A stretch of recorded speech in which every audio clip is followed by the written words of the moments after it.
Welcome to the 50 Years Ago in Hockey podcast. I'm your host, Rick Cole, and each week we take you on a trip down memory lane back 50 years right here on the Hockey Podcast Network. This week we are looking at April 5th to 11th, 1971, as the Stanley Cup playoff tournament begins for that season. Well, it's that time of year again, everybody's favorite golf tournament.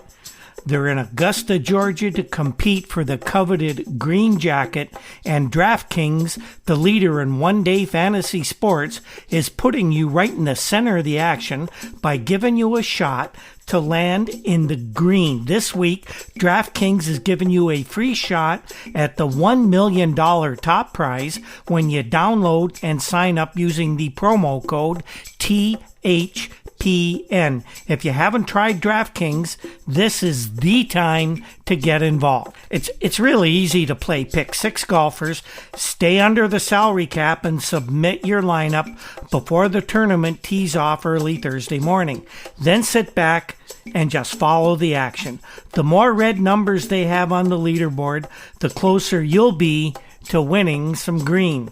Rack up points for pars, birdies, finishing position, and more. Even though you may not be able to hit the course with the pros, DraftKings is giving you the chance to scratch your competitive itch and reign supreme. Download the DraftKings app now and use code THPN during sign-up. This week, DraftKings is putting you in the action with a free shot at the $1 million top prize. That's code THPN, and you can get a free shot at $1 million top prize only at DraftKings. There's a minimum $5 deposit required and eligibility restrictions apply. See DraftKings.com for all the details. And don't forget our other 2 sponsors as well. In addition to DraftKings, Newspapers.com gives us great help in doing our research, and the Breakwall Brewing Company supports us as well. The Breakwall located in Port Colborne, Ontario.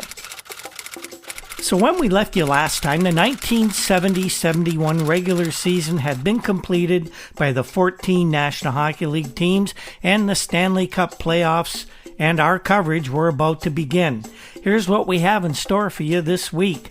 Gordie Howe says he's not sure he's going to play next season, and really, who could blame him? We'll have a little bit on what Gordie says his plans are for next fall, given he won't be participating with his Detroit Red Wings, who are not in the playoffs this time around. And before the Montreal-Boston series even started, Boston writers were reporting that the Habs were already a demoralized just at the thought of having to win 4 games out of 7 from the indestructible Boston Bruins. And of course, we'll have news from the first few games of the opening round of the playoffs, including a rather bizarre incident that took place between the Rangers and the Maple Leafs. And there's much, much more as well. So let's begin this week with some news and notes just after the finish of the regular season and just before those playoff games started. So we start off with the hockey news, that venerable publication out every week that I bought religiously since I was about 10 years old. Well, the Hockey News named their 1970-71 All-Stars for this week. 4 members of the Boston Bruins and 2 from the New York Rangers comprised that All-Star team. The weekly publication named forwards Phil Esposito, Ken Hodge, Johnny Busick, and defenseman Bobby Orr of the Bruins to their first team, with goalie Eddie Giacomin and defenseman Brad Park from the Rangers. The second team was just a little bit more diverse. Goalie Jacques Plante and center Dave Keon came from the Toronto Maple Leafs. The Blackhawks placed 2 players, left winger Bobby Hull, and maybe a little bit of a surprise, young defenseman Keith Magnuson of the Blackhawks. The right winger was Yvan Cournoyer of the Montreal Canadiens, and the other defenseman, also from the Habs, defenseman again, J.C. Tremblay. Well, the Red Wings won't be participating in the playoffs. Absolutely no surprise given the abysmal season that took place in Detroit. But the speculation was now centering around what was going to happen next season. The Red Wings know only two things for sure about next year. Ned Harkness is going to return as general manager, for better or probably for worse, and Doug Barkley is confirmed as going to be behind the bench once again as coach. But what about Gordie Howe, who has a year left on his contract, but with lots of speculation about maybe Gordie not wanting to play? Well, we don't know for sure. And Gordie even doesn't know for sure if he's going to be back for a 26th National Hockey League season. Or is he going to be back as maybe a Red Wing executive, which most people feel Gordie will do when his playing days are officially over. Gordie says, "I'm just not sure myself what I'm going to do next fall." Gordie said he'll be at training camp and then he'll decide. He says if he can prepare himself both mentally and physically, then he just might play another season, and if he does, hockey will be better for it. In Toronto, Maple Leaf fans had high expectations for a team that they felt would be competitive in the playoffs for the first time since their last Stanley Cup win in 1967. The big question in Toronto was who would start in goal for the Maple Leafs. Leafs coach Johnny McClellan was being coy about his choice between Jacques Plante and Bernie Parent before the first game, which was going to be Tuesday night. The prevailing opinion around the league was that Plante would get the initial nod for Game 1, with Parent likely to see action quickly thereafter. While a lot of writers around the league were giving the fourth-place Leafs the nod over the second-ranked Rangers because of what many felt was Toronto's superior goalkeeping, the New Yorkers themselves believed that their net-minding duo of Eddie Giacomin and Gilles Villemure would give the Broadway Blue Shirts the edge over the Maple Leafs. The Rangers had, after all, won the Vezina Trophy as the best goalkeeping average by an NHL team, but Toronto had Parent only for the last few weeks of the season after they had acquired him shortly before the trade deadline from the Philadelphia Flyers. And if they'd had Bernie for the whole year partnering up with Jacques Plante, there's no telling actually how well Toronto's record might have been. They might have even beaten out the Rangers for that Vezina Trophy.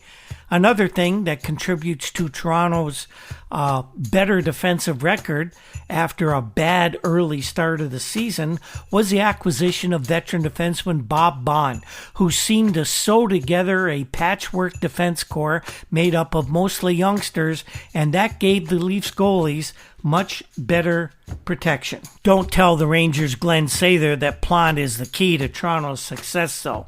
Sather, never one to be shy about slagging a former teammate, had this to say about Parent. Glenn says, "Everybody says Parent is so steady, but I remember him when we were teammates in Oklahoma City and then in Boston. We'd never know whether he'd be hot or cold." A nice touch, Glenn, for slagging a former teammate like that. Rangers goalie Eddie Giacomin at least showed a little more class than Sather when he was asked about the Toronto goalkeeping. He simply said, "I don't want to comment on the Toronto goalies, but I think this series will be decided by the team that takes most advantages of penalties. The Leafs have more young players than we do, and they're more apt to get into trouble with penalties." In Montreal, everybody knows that the Habs are going to really have their hands full with the powerful Boston Bruins, and the chances of winning even one game, most feel, will depend on having all hands on deck and everyone playing at the top of their abilities. Well, that notion was jarred on a Monday morning practice in Montreal when tough guy, I said tough, not smart, John Ferguson decided that it was just a wonderful idea to throw a very solid but completely unnecessary body check into Canadian speedster Yvan Cournoyer. The result? Pretty much what you would expect when one throws a check on a mate who's not expecting or prepared for it. The Roadrunner left the workout in great pain with a suspected Charlie horse, and a status for Game 1 at Monday afternoon was unfortunately greatly in doubt. And of course, greatly in doubt with that would be Montreal's hopes to even be competitive against the Bruins. Meanwhile, in Boston, the Bruins were describing their first-round opponents as demoralized already. The prevailing opinion was that because Canadians had been embarrassed twice by Boston in that final week of the season, they likely were just going to roll over and die when the pressure of the playoffs began to exert its debilitating effects. Don Orey, defenseman of the Bruins, explains why Montreal has to have been affected by their recent dismal performances. Orey says, "I'm not saying we're going to skate out there and run them down. I should get smart and say we'll win in 4 to 7 games. But you have to wonder if they've been destroyed psychologically. You know, the last 2 games has to do something to them. They were bad beatings. If they can be taken right before the playoffs, there's no reason we can't take them in the playoffs. They could be tough, but really they have to fear us." Well, the Bruins captain John Busick may be a little more mature and understanding that Mr. Orey just provided some great bulletin board fodder. He was a little more conciliatory when he was asked. He said, "We can't count on it. We have to think they're going to be tough, but," Johnny says, "we do have a lot of power." As for Bobby Orr, young Bobby is not counting on anything. Bobby said he thinks that this series is up in the air. Bob said they're pointing to what we did in 6 games. We won 5 of 6 from them. Sure, last week we humiliated them twice, but you really have to wonder. We know they're a good team, a very, very good team. Or went on to say, we know that the Habs are hungry because they missed the playoffs last year, and Bob says a lot of those guys have a lot of pride. Or says they remember a long, tough series. Bob says, "Remember what I said about the Habs."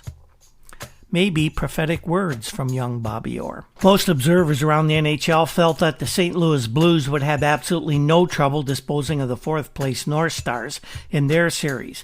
Blues general manager coach Scotty Bowman figured his team's best asset is their very strong defense, which was bolstered by the mid-season acquisition of Al Arbour, who moved back to playing from behind the bench as coach, and the veteran Carl Brewer, who once again came out of retirement. The Blues had acquired the rights to Brewer from the Red Wings in the deal that sent Red Berenson to Detroit and brought Gary Unger to St. Louis. Bowman said that Brewer has helped us tremendously, not only on defense, but on the power play and killing penalties as well. He's doing everything for the Blues, and he looks like he's not even lost a step in the times that he has been sitting out after playing for the Maple Leafs and starring for them in the early part of the 1960s. The 4th first-round series in these playoffs has the high-powered Chicago Blackhawks taking on the 3rd-place Philadelphia Flyers, a team with decent defense but a pop-gun attack. The only question with this set is if the Flyers can win a game. And most people felt that ain't likely. For Philadelphia to have any chance, they need 3 things to happen.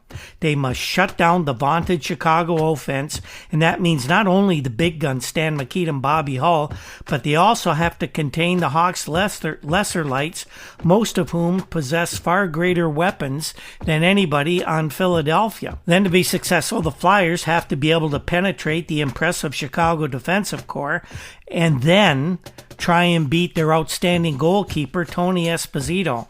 And finally, for the Flyers to have any success, their own netminder, Doug Favell, must find a way to perform miracles of biblical proportion in order to keep the Hawks from running the Flyers right out of the rink. The odds are heavily stacked in favor of Chicago in that series. Here's another Stanley Cup note before the games actually got underway. The National Hockey League announced on Tuesday that Sunday's Stanley Cup playoff game in Philadelphia against the Blackhawks, Game 4 of that series, would be the CBS Game of the Week on that American television network. Of course, seizing a great opportunity to sell the game to thousands of prospective new fans, the league says that the game will be blacked out in Philadelphia. What a wonderful visionary move by the National Hockey League, atypical National Hockey League move. I always said that professional hockey has to be the greatest sport on the planet in order to be able to survive the idiots who run it. So the 1971 playoffs would begin on 4 fronts on the same night. That's right. They didn't stagger games, so there would be a match for fans to see almost every night, like we would find out in a few years. There was none of that. All the series played on the same night, which was made a fun out-of-town scoreboard because you had 3 other games going on, and it was almost like real-time progress. You could see just exactly how each series was going on the same night. In those game ones, there were some mild surprises, but basically, for the first night, things went pretty much as everyone had them scripted. In Boston, the Bruins took a 3-1 decision from the Canadiens in a game that had a couple of, minor things that caught our attention.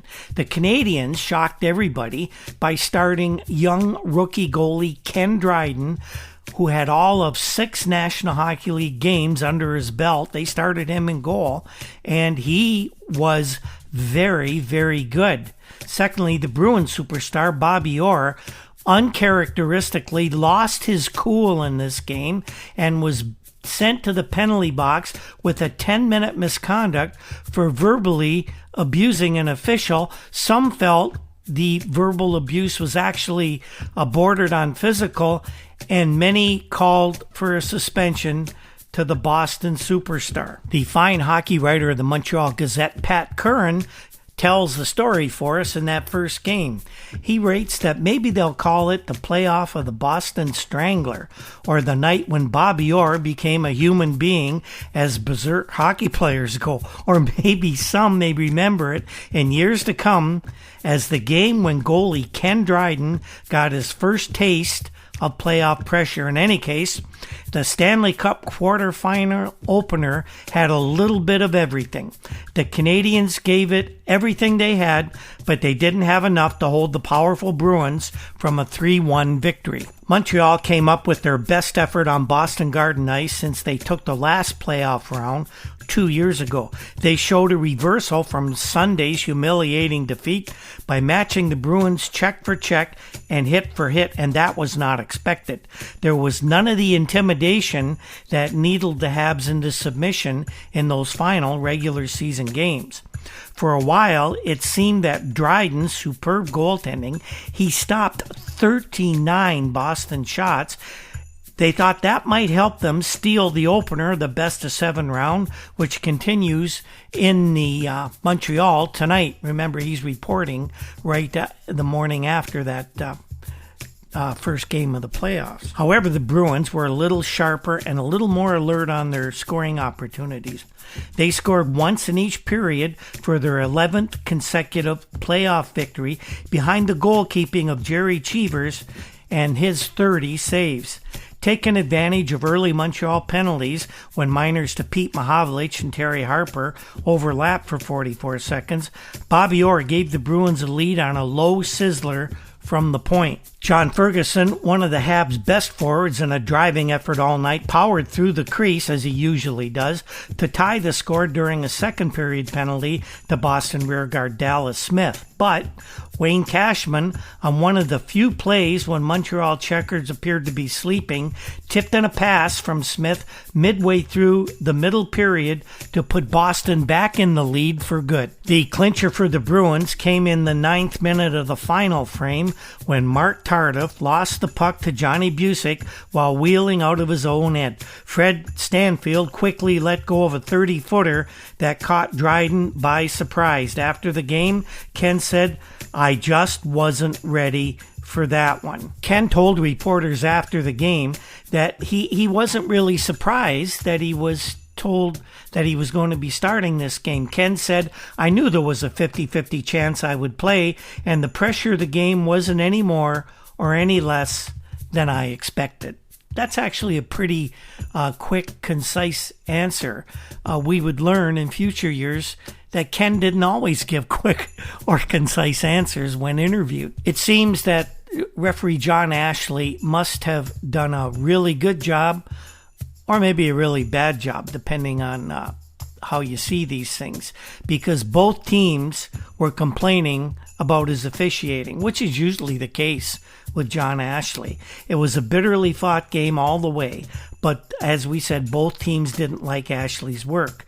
Montreal general manager Sam Pollock minced no words when he said, "We gave it a good effort, but we got a hosing from Ashley." Pollock was particularly incensed over the incident involving Bobby Orr we mentioned earlier. The Bruins super defenseman blew his top after being called for holding Yvan Cournoyer, and he drew a misconduct for berating Ashley, and then got away without further penalty when he pushed linesman Ron Ego. He came out of the penalty box, and he had to be restrained from going after the officials by his teammates. Sam Pollock said that Ferguson would have gotten life if he'd done a thing like that. Any other player in the league would have been suspended.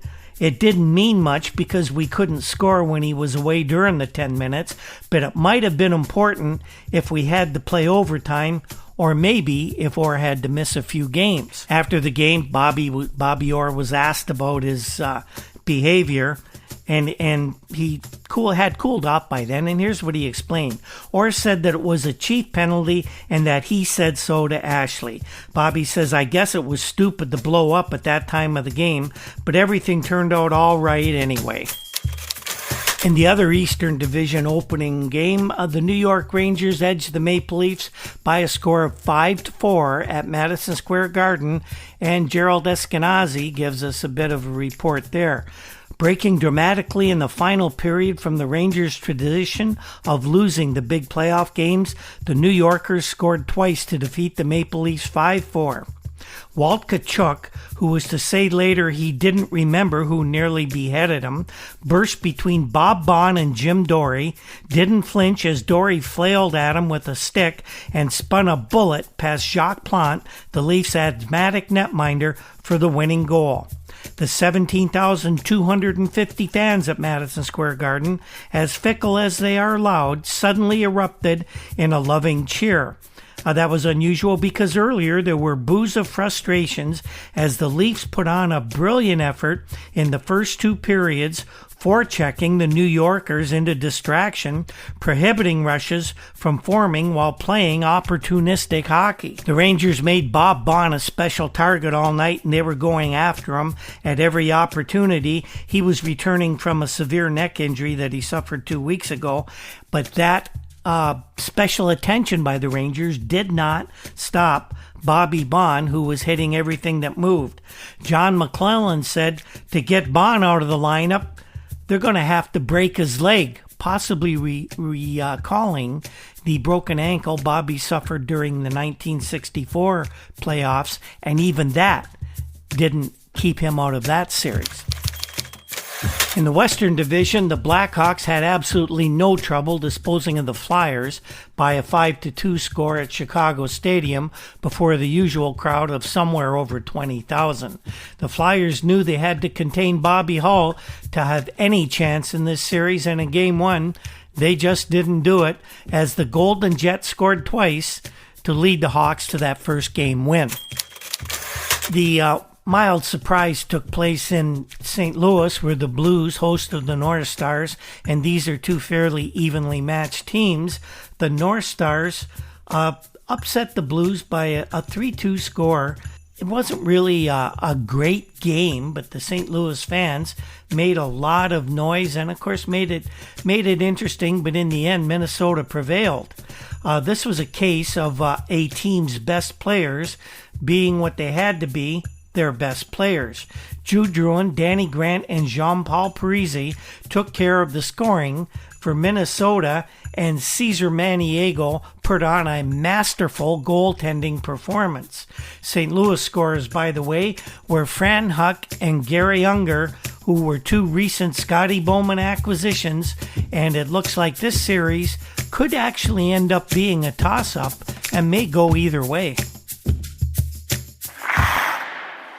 If the games on the opening night of the playoffs were reasonably mundane, night 2 of the Stanley Cup tournament on Thursday was anything but that. One big upset, one mildly surprising upset in a wild game highlighted the Eastern contest, while the West continued true to form, with the Hawks whipping the Flyers and the Blues and North Stars series being evened up at a game apiece.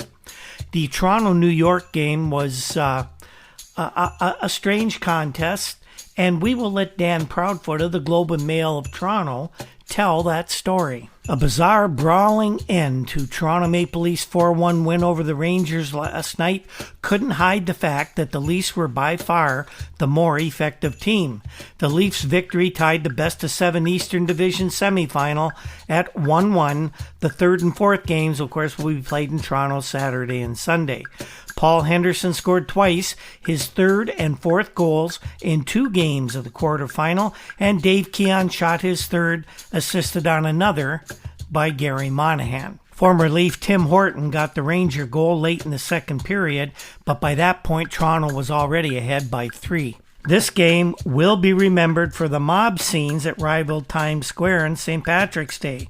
Vic Hadfield tossing Bernie Parent's goalie mask into the crowd, and Frank King Clancy, the Leafs' 68-year-old vice president, running from the opposite side of the rink to retrieve Plant's mask. Clancy didn't succeed in his quest and was escorted back to his seat by 4 Madison Square Garden police officers. When Plant's mask couldn't be retrieved from a very raucous crowd of 17,250, Bernie was unable to continue without any facial protection. So Leaf coach John McClellan replaced his goaltender for the final 4 minutes and 8 seconds. The Hockey Night in Canada telecast of this one was actually really interesting, and I thought well done by announcers Bill Hewitt and Bob Goldham. For a good, maybe 2-3 minutes, there was no commentary at all from either of Goldham or Hewitt. They just sat back like the rest of us and watched the foolishness of the fighting that took place on the ice. Of course, the Rangers were trying to send a message that with the Leafs leading at that point, they weren't going to take anything from anybody. And so, of course, Vic Hadfield, the big tough guy, started things off by taking on Jimmy Harrison. And eventually, everybody ended up on the ice. We will let Bob Goldham kind of comment on what he thought. Now, Bob Goldham was a great hockey player, a wonderful defenseman, and I thought in his commentary he showed he knew the game of hockey as well as anyone who ever was a player who provided color commentary for broadcast. Far better than anything we listened to 50 years later. But listen to Bob and Bill as well as they comment about Parent's mask being thrown into the spectators. In the midst of all that fracas, Bill, one of the Ranger players threw Bernie Parent's face mask up into the crowd, and I doubt very much if he'll get it back, and I just wonder if the goaltenders carry a spare mask. I would imagine they do, but... Well, let's hope he gets it back, because, you get used to one mask, and...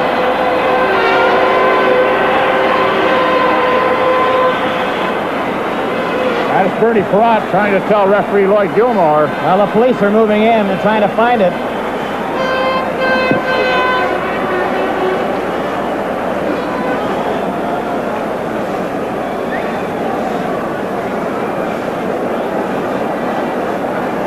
Quite a congregation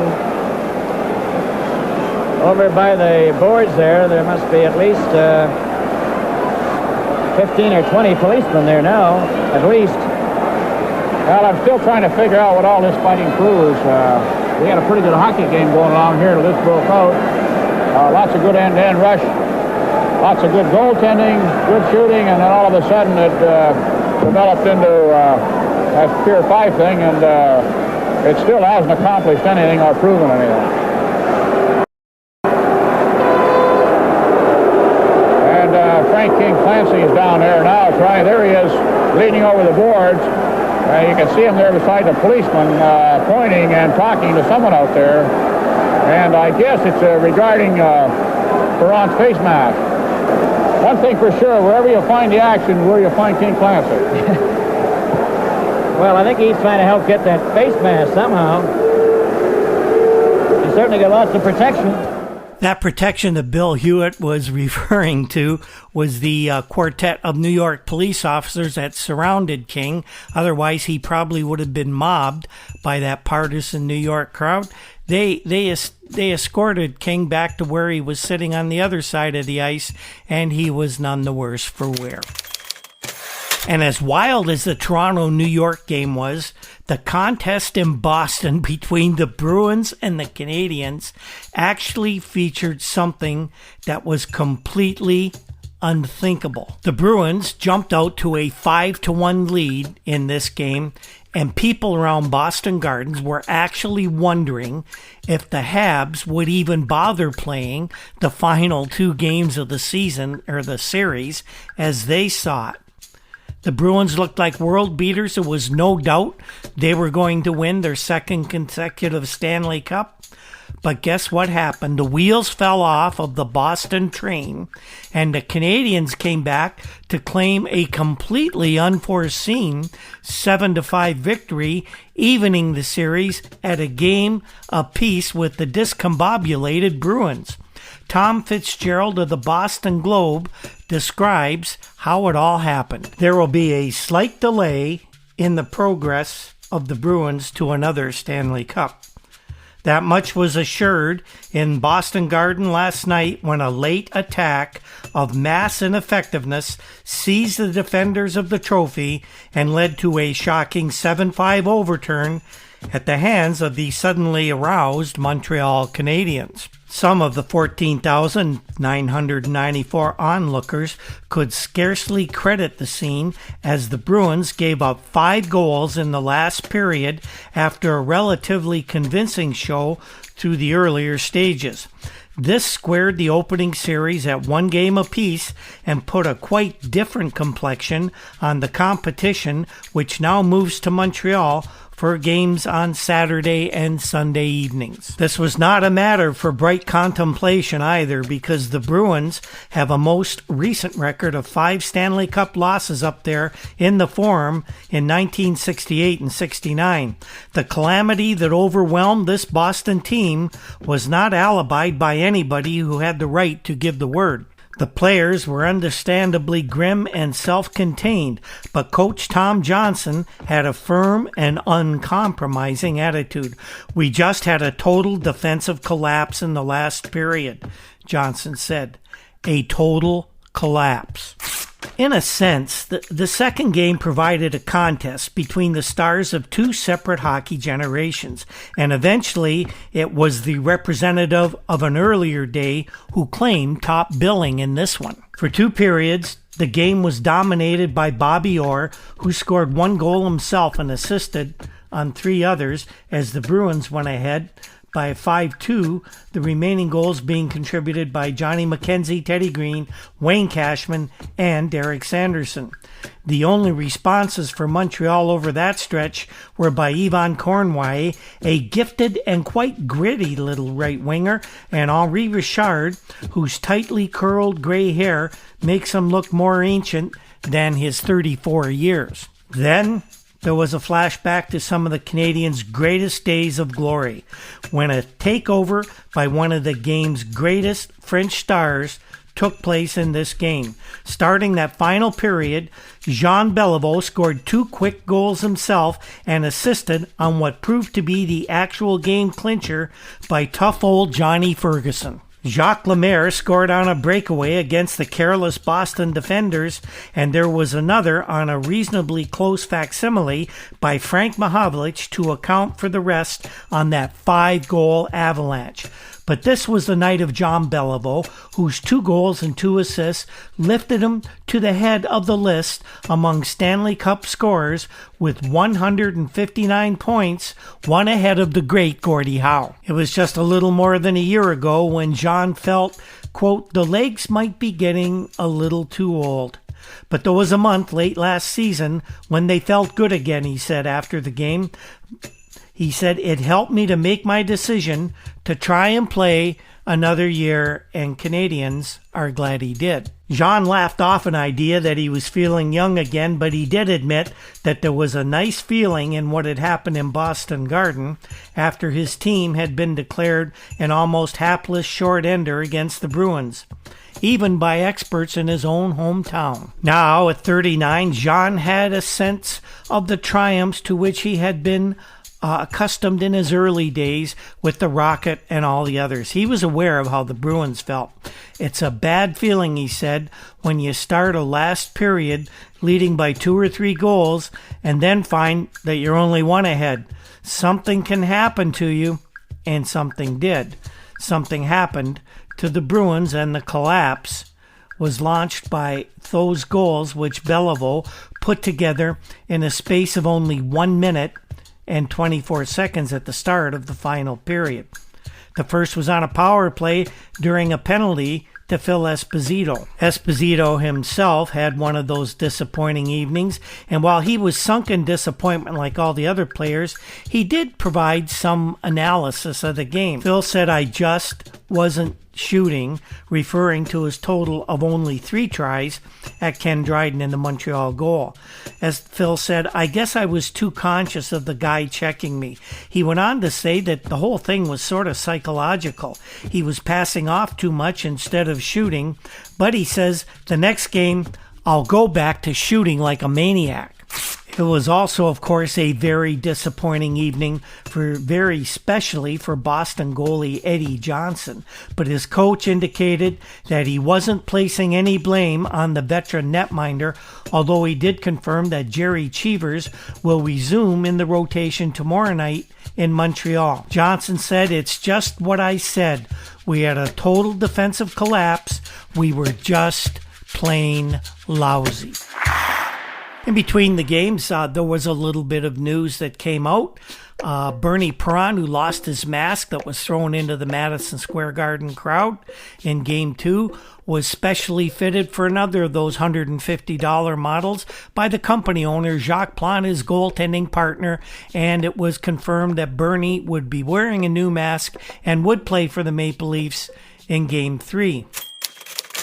Meanwhile, in the Chicago-Philadelphia series in the Western Division, the Flyers players began to anonymously take shots and snipe at coach Vic Stasiuk, who's been unpopular with his team for this entire season. And the thing that really rankles the players, apparently, is his constant line switching.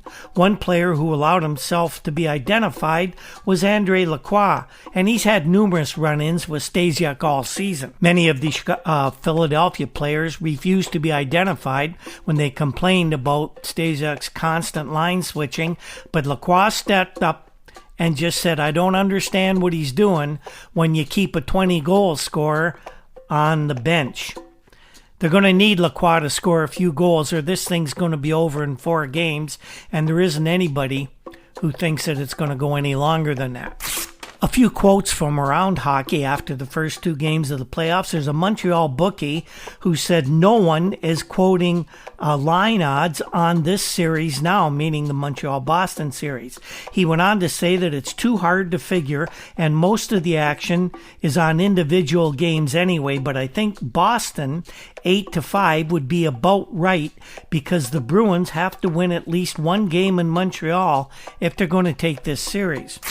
Bruins coach Tom Johnson, in another quote that he's going to have to win a game in Montreal, says, we broke the record for most road wins this season, didn't we? I don't think we're worried about where we're going to have to be playing. And Rangers goalie Ed Jockman explained why he skated the full length of the ice to enter Thursday's brawl in New York. Ed said, "It'll probably cost me $100 to the league for doing it, but if I hadn't gone down the length of the ice to join in, it might have cost me $500 from my boss." Well, it seemed like the bookies were again of great interest, I guess you could say, to hockey fans after the first two games. And a lot of people were changing their bets and hedging their bets, but more people figured that the Rangers and Bruins would be awakened and sharpened up by their Game 2 losses. Well, those people probably lost a lot of money that they put on Game 3 bets, as Toronto, sparked by brilliant goalkeeping of Bernie Parent, new mask and all, topped the Rangers 3-1 at Maple Leaf Gardens. And the Canadiens, spurred on by their rabid supporters in Montreal, defeated the Bruins by an identical score of 3-1. The difference in the game, rookie goalie Ken Dryden performing spectacularly, often miraculously, as he bewildered and frustrated the Boston Snipers on Saturday night. Meanwhile, in the Western games, for Games 3, Bobby Hull scored a couple more goals to power the Hawks past the Flyers 2-1, and the Blues went a game up on the North Stars, not unexpectedly, with a 3-0 win in Bloomington, Minnesota. So that took us to Sunday evening, and these would be the fourth games of the series, be pretty crucial. The game Sunday night did not disappoint, at least in the Eastern Division. The Rangers tied their series, as expected, by taking a 4-2 win at Maple Leaf Gardens, and the Bruins did likewise, and that gave Montreal fans a little bit of an uneasy feelings, as it proved the Canadiens weren't going to use momentum to win this series. Bobby Orr was the main reason that the Bruins tied the series, as he scored 3 times in their 5-2 win in the Forum. In the western side of things, Sunday evening, Chicago completed their mismatch with the Flyers, sweeping them aside like some tiny pile of dust, 6-2, right in the Spectrum in Philadelphia. But in Minnesota, things got muddier, not clearer. Old pro Charlie Burns, who had coached the North Stars actually last season, came back as a player this year. Charlie scored the game winner with just more than 3 minutes left in regulation time to give the North Stars a 2-1 win over the Blues, and that tied that series at 2-2, and St. Louis fans were feeling just a bit uneasy at the way their team lost that game. This game featured some pretty vintage netminders by a couple of veterans named Glenn Hall of the Blues and Gump Worsley of the Stars. Worsley was almost a surprise starter because Cesar Maniego had been absolutely spectacular even when he lost for Minnesota, but Worsley came in because General Manager Ren Blair and Coach Jackie Gordon felt Cesar maybe could use a rest. Well, both men faced each other many times over the years in different uniforms, but they put on a vintage goaltending display, with Worsley coming out top in this one by the 2-1 score. So after the first 4 games, we have a few quotes that were picked up by the Montreal Gazette, actually provided these after each game, and they're quotes from around hockey, not just from the Montreal-Boston series. Stan Abodiak, the Toronto Maple Leafs front office man, was quoted as saying that any time a Frank Mahovlich goal was announced at Maple Leaf Gardens, it drew a far bigger roar than anything that was happening in the Leafs-Rangers game. Canadiens' John Ferguson, an authority on being a tough guy, was assessing the Bruins' usual intimidation tactics against the Habs and why they weren't working. John said they're supposed to be super tough, but any time they shoved us, we've shoved them right back. Those last 2 games of the season might have led them to believe we're a soft club. Well, I think they know otherwise now. Here's a very interesting quote from Boston coach Tom Johnson And it almost sounds, with this thought to be a runaway series tied at 2-2, it almost sounds like Tom is making a bit of an excuse when he says, don't forget that the Esposito line was on an incredible streak during the latter part of the season. They couldn't keep that pace up forever. Maple Leafs executive King Clancy was asked about his participation in trying to get Bernie Parent's mask during that brawl in New York when it was thrown into the crowd. And King said, geez, I charged over there and then I discovered I was all by myself among several hundred New Yorkers and I didn't have Charlie with me. What King was referring to there was his longtime buddy and teammate, Charlie Conacher. King was known as a guy who started a lot of brouhahas during his playing days, and King was not the biggest guy, but he would take on the other team's biggest guy, knowing that when things get rough, his giant teammate, Charlie the Blue Bomber Conacher, was there to bail him out. Charlie wasn't around at this time, and the King suddenly realized it. He did have some men in blue to help him. They were New York's finest. And finally, this quote from Jim Gregory, general manager of the Maple Leafs. Interesting, in a knockdown, drag-em-out, highly contested series. Here's what Jim Gregory had to say. We got to do something about those sweaters coming over the heads in fights. I told them before the season, when we were getting new sweaters, they should make them so that they button between the legs. Then they won't come up like that. Jim Gregory was actually ahead of his time in a lot of things, and the sweaters was just one of them.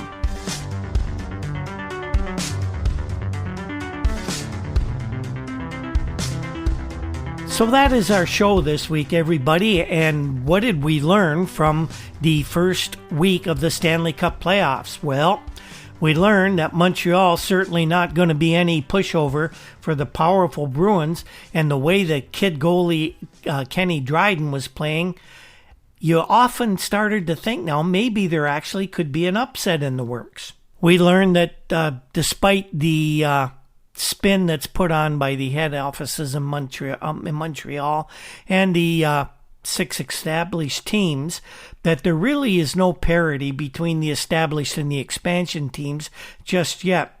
The Hawks-Flyers series proved that in spades. And we also learned that goalies may well have to begin to have spare masks in the equipment bag, especially if they're going to be playing against Vic Hadfield and the Rangers in Madison Square Garden. So these first few games set up the series and the scene for the next week, which will see the series first round be completed. We're going to have the coverage of all of those games. One series decided, 3 more to go. As the games unfold, boys and girls, yes, there will be surprises. Non-related Stanley Cup news, some sad news out of the province of Quebec, and we will report on that. And Clarence Campbell levies the largest fines ever assessed to National Hockey League teams for fighting, and one National Hockey League owner whose team was fined says he'll simply refuse to pay, and we'll explain all that as well. The 50 Years Ago in Hockey podcast is produced by Andy Cole. Can't thank him enough for all his hard work. Andy's a true media professional, and if you are thinking of starting up a hockey podcast, get a hold of me. I'll put you in touch with Andy, and maybe you can put something together. He's a true media professional. The very popular Juno-nominated Toronto indie rock group, the Rural Alberta Advantage, provides our introductory music. If you ever get a chance to see them perform live when things open up again, and it looks like it's going to be a while here in Ontario, don't miss the chance to see them. Other sound effects and musical interludes in our show are produced by Andy Cole as well. Our research comes from the files of the Toronto Star, Toronto Globe and Mail, and of course the many publications found at newspapers.com. You can find us on Twitter at Hockey50Years every day. We're on Facebook under 50 Years Ago in Hockey, and we have a WordPress site, Hockey50YearsAgo.com. This podcast is a proud member of the Hockey Podcast Network, and on that note, we invite you to join us for the rest of the 1971 Stanley Cup playoffs. This is going to be a memorable playoff year, and we'll be with you all the way. And on that note, we will see you next time. When the